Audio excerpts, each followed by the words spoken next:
many times I have heard the word research during this 1.5 hours almost. Can you see my slides just to make sure? Yes, good. Jeppe gave me quite a task actually to summarize the learnings from a big conference, but I will do my best to summarize a little bit of what we discussed and also what my observations are about how this field is developing. For those of you who are not familiar with the conference, the Nordic Conference on Violent Extremism has been organized 4 times now. The first one was organized in 2017 by the University of Gothenburg. And it has been organized in different Nordic countries since then. The idea of the conference has been from the beginning to provide a platform where researchers, policymakers, and practitioners who are working in this area can meet. And the program usually consists of mostly presentation of ongoing or recently finalized research. We have also had keynote speakers from outside the Nordic countries. Focusing on topics that are very relevant and timely for the audience. So this is a conference that is fully open for practitioners and policymakers as well to attend. The next one, mark down to your calendars already, will be organized by the University of Gothenburg in September 2022. Christer Mattsson from the Segerstedt Institute is the main organizer there. I'm sure quite a few of you know him, and he's the person to be in contact with if you have any questions or ideas about that conference. And we will have the first organizing meeting this afternoon, but based on what we have already discussed, they are looking at having this both as an online and on-site conference, so that you do not necessarily have to travel to Gothenburg to attend it. What we learned from this conference, this has been a really exciting platform to see what's going on in the Nordic countries for researchers, as well as for the policymakers and practitioners.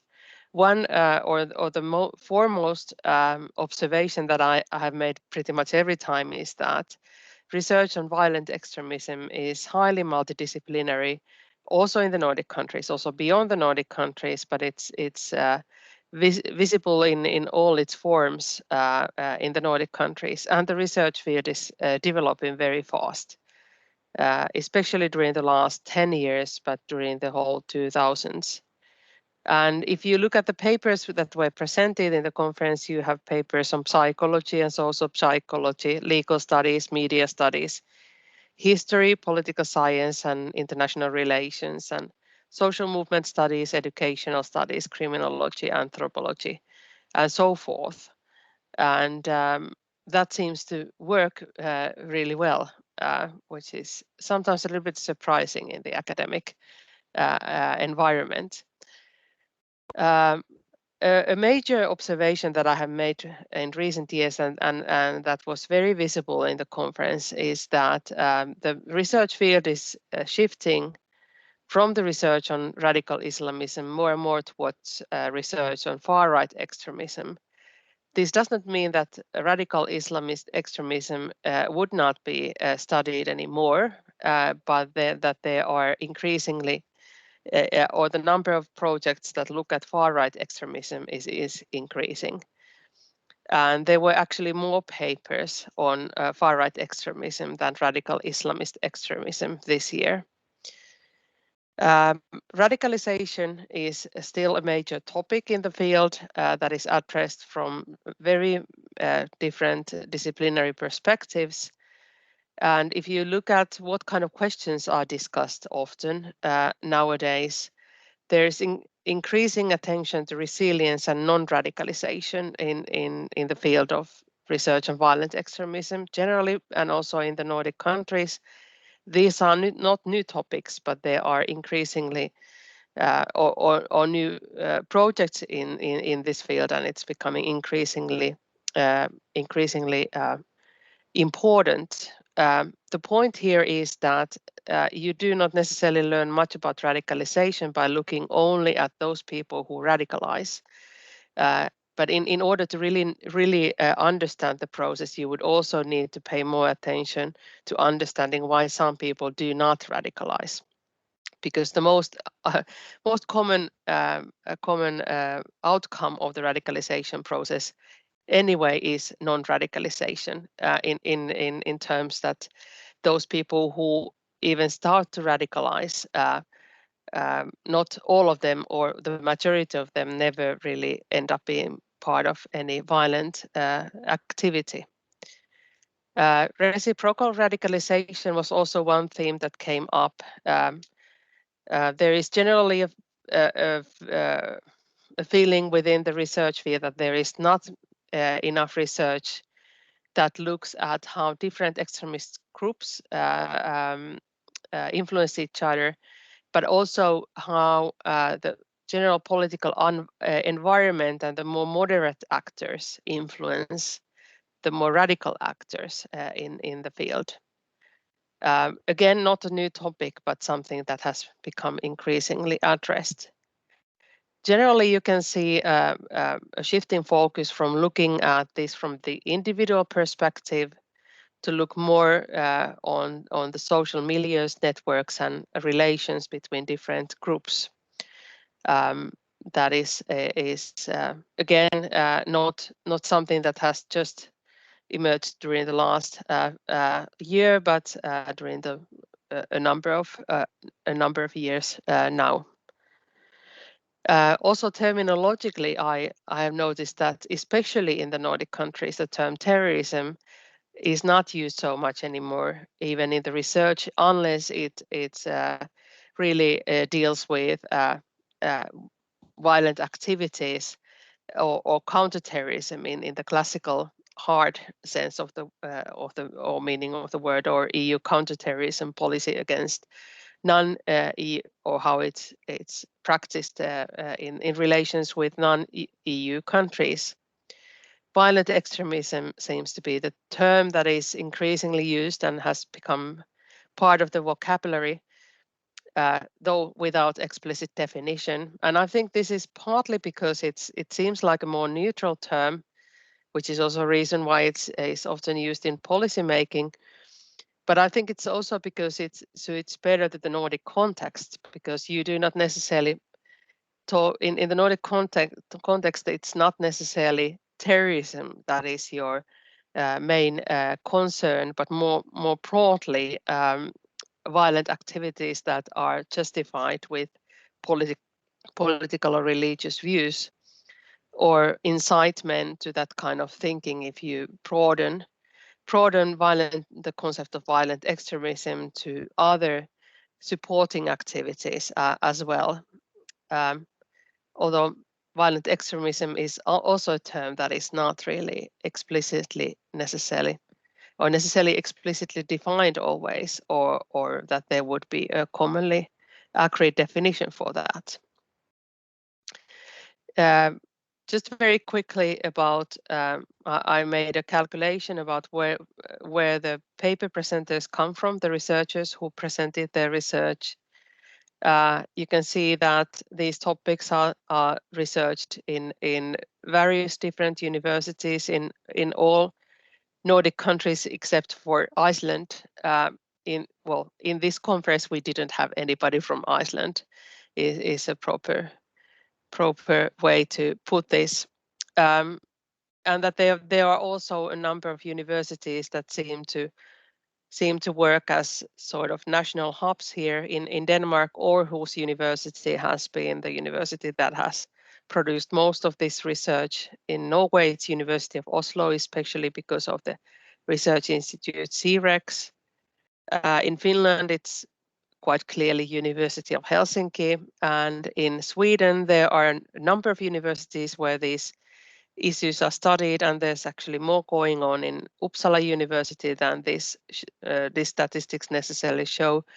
But it's you can still maybe say that the University of Gothenburg is sort of leading, especially the policy relevant research in this field, and again, Segerstedt Institute plays a big role there. I don't know whether I will be able to present any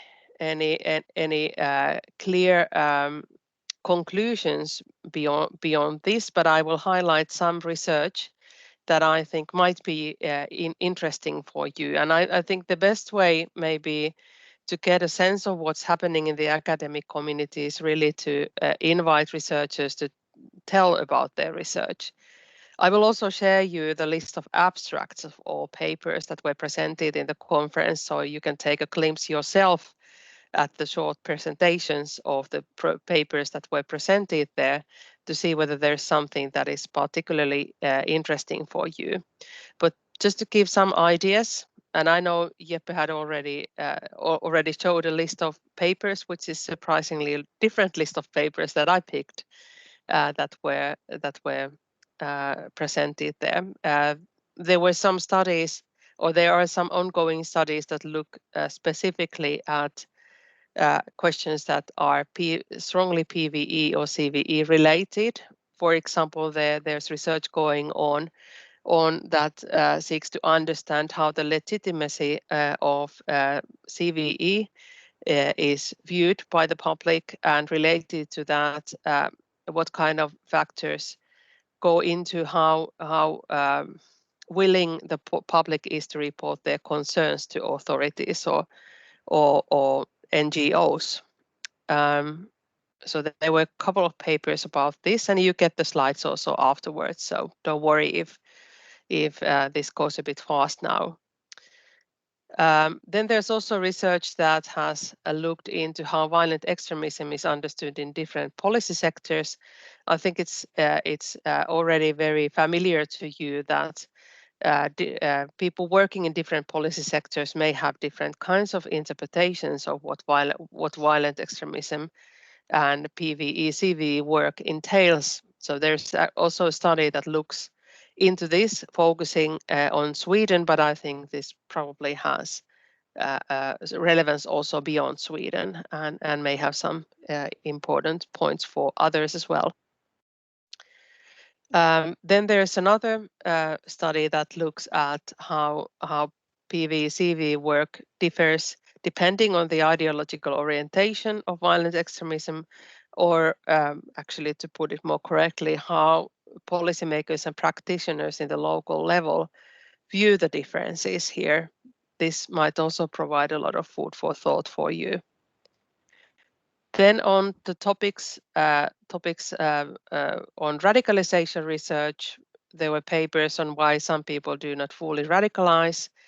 We have ongoing research in which people who have considered leaving for Syria and Iraq have been interviewed, who have not left in the end, with trying to understand why they did not leave, even though they had shown interest to that. Also a project that looks at why some people, some youths who are involved in crime are not interested in jihadism, but rather opposed to it. In terms of reciprocal radicalization, what I find particularly interesting is a project hosted by the University of Helsinki that looks at how the far-right actors react to more moderate political actors, and also how far right is discussed by these actors, and trying to build an understanding that is not blind to the more general political environment. Then there's studies on fostering resilience to radicalization, especially from the educational perspective, and also researchers working on the more recent phenomenon. There are researchers working on the conspiracy theories and thinking, and how to identify it and how it circulates in the online environment, as well as PhD students working on the incel phenomenon. Finally, we had a roundtable on radicalization where Jeppe also participated. We had two researchers there who who are very much presenting or representing the research that looks at radicalization more from the social ecological perspective, more from the perspective of communities and places, Noemi Bouhana and Stein Siekelink. And if you have time to read something, the Noemi Bouhana's Moral Ecology of Extremism, a systemic perspective, if you are not familiar with that, that gives a good introduction on how to think about radicalization in the local context. And I think also the article where Stein Siekelink has cooperated on literature on preventing violent extremism is probably a very fascinating read. It's an easy read, even though it's in an academic journal and it's open access so that you can all access that. And these are also both publications represent that kind of lines of research that are also very much present in the Nordic community, research community. Noemi Bouhana is cooperating with Lasse Lindekilde from Aarhus University, and Stein Siekelink's research take is also presented in the pedagogical studies on radicalization in the Nordic countries.